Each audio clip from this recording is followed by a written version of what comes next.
السلام عليكم ورحمة الله. من الفضائية الإريترية نقدم لكم نشرة الأخبار.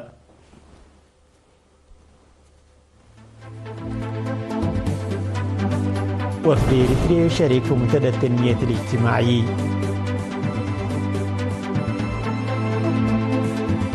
نتائج مقدرة من جهود حماية التربة والمياه في بريخ.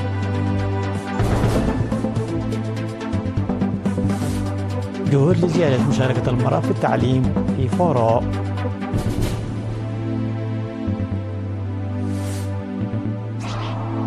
قادة العالم يعترفون بفشل تحقيق هدف اتفاق باريس للمناخ. سوريا تنفي تقارير عن إنشاء قاعدة أمريكية في دمشق. ثالث حاملة طائرة صينية تدخل الخدمة.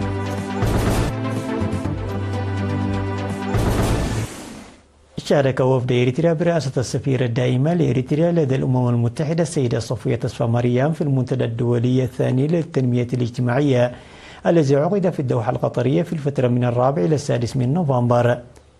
وفي كلمتها قالت السفيرة صفية أن قضية التنمية الاجتماعية لا تتحقق بالتوجيه المفروض من الخارج أو بالعون الاتكالي، بل هو حق سيادي وعلى مسؤولية وطنية وأساس استقلالنا الوطني الذي تحقق بالثمانين قالي.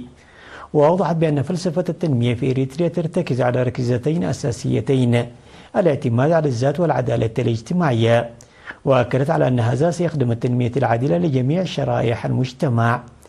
ودعت المجتمع الدولي الذي يحتمل التزاما أخلاقيا بالقضاء على الظلم البنيوي الذي يعيق التنمية العادلة على وقف تنفيذ التدابير الفردية القصرية وتشجيع الشراكة الحقيقية وموائمة مؤسسات الحكومة العالمية مع حقائق وأصوات جميع البلدان. حضر المؤتمر ممثلون ومهنيون بينهم أكثر من 40 رئيس دولة وحكومة. ذكر مزارعو مديرية بريخ في الإقليم الأوسط تحقيق نتائج مرضية من أنشطة حماية التربة وحفظ المياه. وأوضح بأن التنمية الزراعية استثمار يتطلب تفان كبير وصبر ومتابعة مستمرة، مشيرين إلى أن إنتاجهم الذي كان العام الماضي نحو 55 كنتانا في الهكتار الواحد من المتوقع أن يتضاعف هذا العام. وأفاد المزارعون بأن الأولوية هي الحفاظ على المياه والتربة ومن ثم زراعة القمح والذرة والبقوليات، مشيدين بالدورات التدريبية التي نظمتها وزارة الزراعة والمهنيين الزراعيين التي حققت نتائج طيبة. وقال مسؤول مكتب الزراعة في مديرية بريخ السيد ماجور منجستهاب أن المزارعين يتلقون إرشادات من خبراء الزراعة لضمان الأمن الغذائي من خلال برامج المزارع الصغيرة المربحة. ودعا مدير مديرية بريخ السيد تسفو تسفاسين السكان إلى الإسراع في حصاد وجمع وتخزين المحصول. تضم مديرية بريخ 21 قرية في 12 إدارة ضاحية، ويبلغ عدد سكانها أكثر من 55,000 نسمة. عقد مكتب التعليم في إقليم شمال البحر الأحمر منتدى تعليميا يوم 4 و5 من نوفمبر في أملب ومديرية فورو حول زيادة مشاركة المرأة في التعليم تحت شعار لنضمن مع المرأة متعلمة مستقبلا أكثر إشراقا. شارك في المنتدى المنظم بالتعاون مع إدارة المديرية إدارات الضواحي ومسؤولو الشعب والمجلس ومسؤولو الحكومة والجبهة ومدراء المدارس، وهدف تحديد وحل التحديات التي تعيق مشاركة المرأة في المدارس.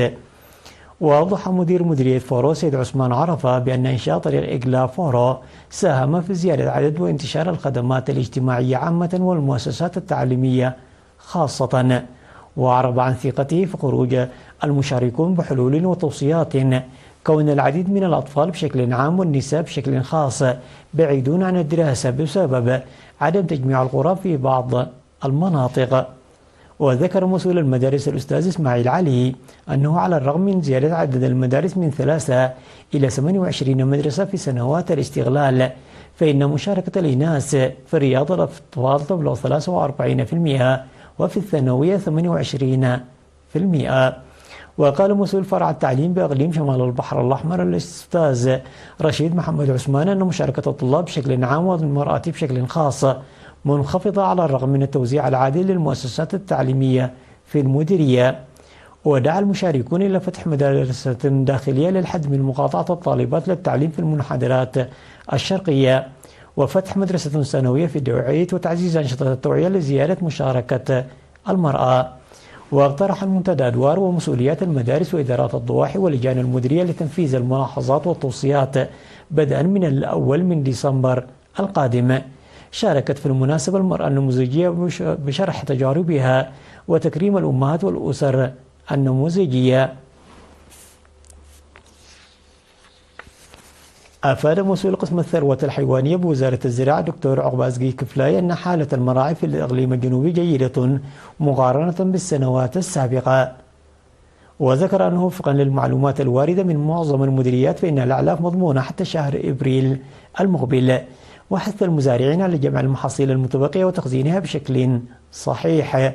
وأوضح أن العمل يجري أيضا على معالجة النقص في الأعلاف الخضراء في إطار الجهود الرامية إلى تعزيز أنشطة إنتاج اللحوم والألبان، مضيفا أن هناك جمعيات أهلية و13 مؤسسة صحية على مستوى الإقليم لضمان صحة الثروة الحيوانية.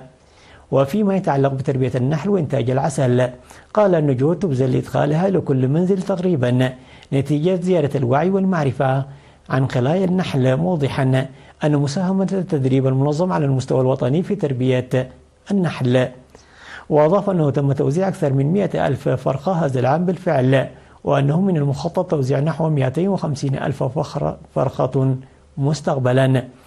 كما أكد أن العمل جاري على القضاء على مرض حصبة المواشي بحلول العام 2030 على المستوى الوطني والقاري، مضيفا أن أنشطة التطعيم الجارية لخفض داء الكلب إلى الصفر. عقد في مدينة عصب لقاء مع أولياء الأمور حول دور ومساهمة الاتحاد الوطني للمرأة الإريترية في مختلف المحافل في إقليم جنوب البحر الأحمر. وركز اللقاء الذي عقد يومي 2 وحتى 4 من نوفمبر الجاري على دور الاتحاد خلال مسيرة النضال التحرري واحترام السيادة وبرامج التنمية الوطنية والجهود الرامية إلى قرص القيم الوطنية. وأوضحت مسؤولة فرع الاتحاد بإقليم جنوب البحر الأحمر السيدة سعدية إبراهيم في كلمتها أن دور المرأة الإريترية ومساهمتها في المنتديات السابقة ليس بحاجة إلى الشهادة نظرا إلى نتائجها الفعلية والعملية. وحثت الآباء على المشاركة بنشاط في مراقبة وتقييم أطفالهم وتثقيف وتدريب أنفسهم حتى تتمكن الشابات من الوصول إلى أعلى مستوى في التعليم. وأكدت أن عواقب الممارسات الضارة بشكل عام وزواج القاصرات بشكل خاص يحدث أضرارا نفسية والصحية على المرأة ونموها، وليست بالهينة، مذكرة على ضرورة تضافر الاتحاد وشركائه لمحاربتها. وأضافت مسؤولة الشؤون الثقافية والرياضية السيدة حواء محمد ومسؤولة فرع اتحاد المرأة بمديرية عصب السيدة روتا تكيه بدورهن أن اتحاد المرأة يعمل بجهد على تعزيز مشاركة المرأة في برامج التنمية من خلال تعزيز وتوسيع تنظيماتها وتمكين المرأة برفع قدراتها وكفاءاتها. استشهد المقدم اسم الله شقيتوم يوم أمس 3 من نوفمبر جراء مرض ألم به عن عمر هذا 80 عاما. والتحق المقدم اسم الله بصفوف جبهة تحرير إريتريا وانضم إلى صفوف الجبهة الشعبية لتحرير إريتريا في يناير من العام 1990، ونظر ضمن الوحدات القتالية حتى وصل إلى قائد سرية، ثم خدم البلاد بمستوى قائد كتيبة بعد التحرير. المقدم اسم الله شقيتوم رب أسرة، وورى جسمانه الثرى اليوم 7 من نوفمبر في مقبرة الشهداء بعد كليزان. تعرب وزارة الدفاع عن بالغ حزنها باستشهاد المقدم اسم الله شقيتوم وتعزي أسرته ورفقائه المناضلين وزملائه.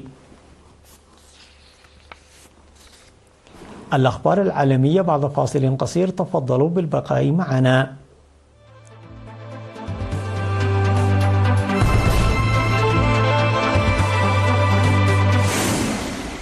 اعترف القادة المجتمعون في مدينة بليوم البرازيلية خلال انعقاد المؤتمر 30 للأمم المتحدة بشأن المناخ بأن العالم فشل في الحد من ظاهرة احترار المناخ بما يتوافق مع اتفاق باريس الذي أبرم قبل 10 سنوات.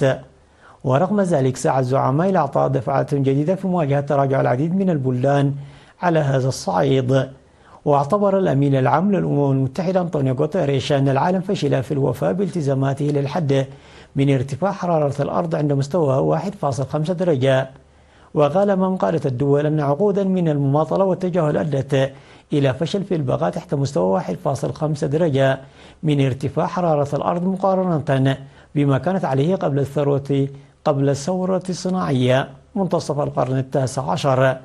وتشارك 170 دولة في مؤتمر المناخ، لكن الولايات المتحدة ثاني أكبر ملوث في العالم لن ترسل وفدا يمثلها، وهو أمر يريح أولئك الذين يخشون أن تضع إدارة ترامب عراقيل كما فعلت أخيرا لإفشال خطة عالمية للحد من انبعاثات غازات الدفء من النقل البحري. نقلت وكالة الأنباء السورية سانا عن مصدر مسؤول في وزارة الخارجية السورية أن لا صحة لما نشرته وكالة رويترز عن القواعد الأمريكية في سوريا. وأوضح أن سوريا في عهدها الجديد ماضية بثبات نحو ترسيخ الاستقرار وتعزيز التعاون القائم على السيادة الوطنية والاحترام المتبادل. وفي وقت سابق نقلت وكالة رويترز عن 6 مصادر مطلعة أن الولايات المتحدة تستعد لتأسيس وجود عسكري لها في قاعدة جوية بالعاصمة السورية دمشق، وذلك للمساعدة في إتاحة تنفيذ اتفاق أمني تتوسط فيه واشنطن بين سوريا وإسرائيل. وأوضحت الوكالة أن الخطط الأمريكية لتأسيس وجود في العاصمة السورية والتي لم توردها أي تقارير سابقة تمثل مؤشرا على إعادة سوريا ترتيب العلاقات الاستراتيجية مع الولايات المتحدة. دخلت ثالث حاملة طائرات صينية الخدمة عقب احتفال رسمي بتسليمها إلى القوات البحرية حضره الرئيس شي جي بينغ بحسب ما أفاد الإعلام الرسمي. ويشكل دخول الحاملة الطائرات بوجهين لخدمة محطة رئيسية ضمن مساع شي جي بينغ لتحديث الجيش الصيني وتعزيز قوته البحرية في ظل التوتر مع تايوان وتجاذبات إقليمية بشأن السيادة على بحر الصين الجنوبي. وأوضحت وكالة أنباء الصين الجديدة شنهوا أن الاحتفال أقيم في ميناء بمقاطعة هينان في جنوب البلاد. وحضر الاحتفال شي جي بين وعدد من قادة الدولة والحزب الشيوعي الحاكم وفق لقطات بثتها قناة CCTV الرسمية. وبعدما جرت اختبارات بحرية خلال الأشهر الماضية تنضم فوجين رسميا في الخدمة إلى حاملتي الطائرات الصينيتين لوانغوينغ وجارنوينغ. أعلنت سيول أن كوريا الشمالية أطلقت صاروخا بلاستيا واحدا غير محدد على الأقل بعد نحو أسبوع من موافقة الرئيس الأمريكي دونالد ترامب على مخطط لكوريا الجنوبية لبناء قواصل تعمل بالطاقة النووية وفقا لوكالة الصحافة الفرنسية. وقالت هيئة الأركان المشتركة الكورية الجنوبية أطلقت كوريا الشمالية صاروخا بلاستيا غير محدود باتجاه بحر الشرق في إشارة إلى بحر اليابان. وأعلن ترامب أن كوريا الجنوبية ستبني القواصل في الولايات المتحدة حيث تعد التقنية النووية من أكثر الأسرار العسكرية حساسية وحراسة، وعلى عكس القواصل التي تعمل بالديزل ويجب أن تطفو على السطح للتزود بالوقود. يمكن للقواصل التي تعمل بالطاقة النووية أن تبقى تحت الماء لفترة أطول بكثير. عناوين النشرة مرة أخرى.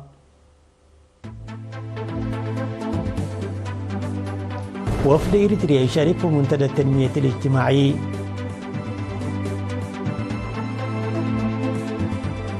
نتائج ناجحة من جهود حماية التربة والمياه في بريخ.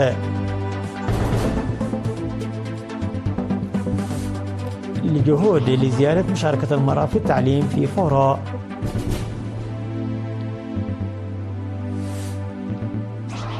قادة العالم يعترفون بفشل تحقيق أهداف اتفاق باريس للمناخ. سوريا تنفي تقارير عن إنشاء قاعدة أمريكية في دمشق. ثالث حاملة طائرة صينية تدخل الخدمة.